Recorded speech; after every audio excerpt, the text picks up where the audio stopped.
Selamat pagi, Bapak, Ibu, saudara-saudara yang dikasihi Tuhan. Saya berharap kita semua dalam keadaan yang baik dan mari kita sama-sama siapkan hati untuk berdoa dan merenungkan firman Tuhan. Tuhan Yesus yang baik, terima kasih buat hari yang baru yang Tuhan berikan buat kami. Sebentar kami akan merenungkan firman Tuhan. Bukakanlah telinga dan hati kami untuk kami sama-sama belajar dari firman Allah.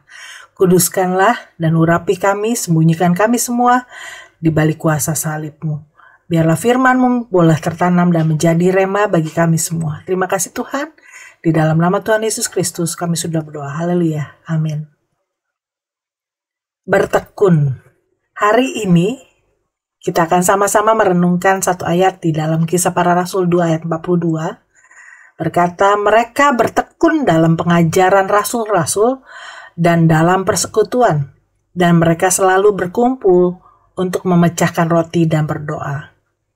Ayat ini menggambarkan kehidupan jemaat mula-mula sesaat setelah mereka mengalami lawatan Roh Kudus pada hari Pentakosta. 3.000 jiwa percaya kepada Kristus, dan dari sanalah lahir satu komunitas yang menjadi cikal bakal gereja hingga hari ini. Pertanyaannya, apa yang membuat mereka begitu kuat, bertumbuh, dan menyala-nyala bagi Kristus? Mari kita lihat 3 hal utama dari kehidupan mereka yang kita dapat dari Kisah Rasul 2 ayat 42 tersebut. Yang pertama, bertekun dalam pengajaran rasul-rasul. Kata bertekun di sini menunjukkan kesungguhan hati dan konsistensi. Mereka tidak hanya menjadi pendengar firman sekali seminggu lalu melupakannya, tetapi mereka hidup di dalam firman. Mengapa ini penting? Karena pengajaran para rasul adalah pengajaran langsung dari Kristus sendiri tentang kasih, pengampunan, pertobatan, salib, dan kebangkitan. Ini adalah dasar iman Kristen.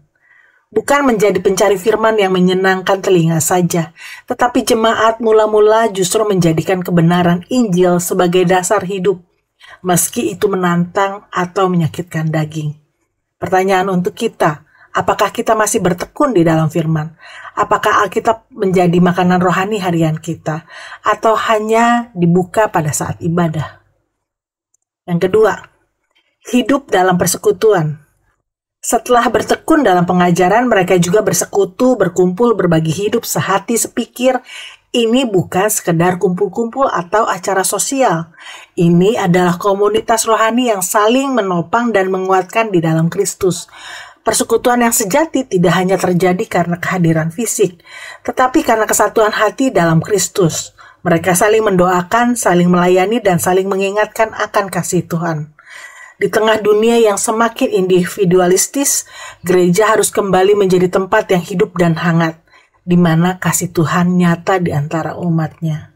Pertanyaan lain untuk kita, apakah saya hadir dalam persekutuan hanya sebagai formalitas? Atau saya hadir untuk membangun dan dibangun bersama-sama di dalam kasih Kristus? Yang ketiga, memecahkan roti dan berdoa.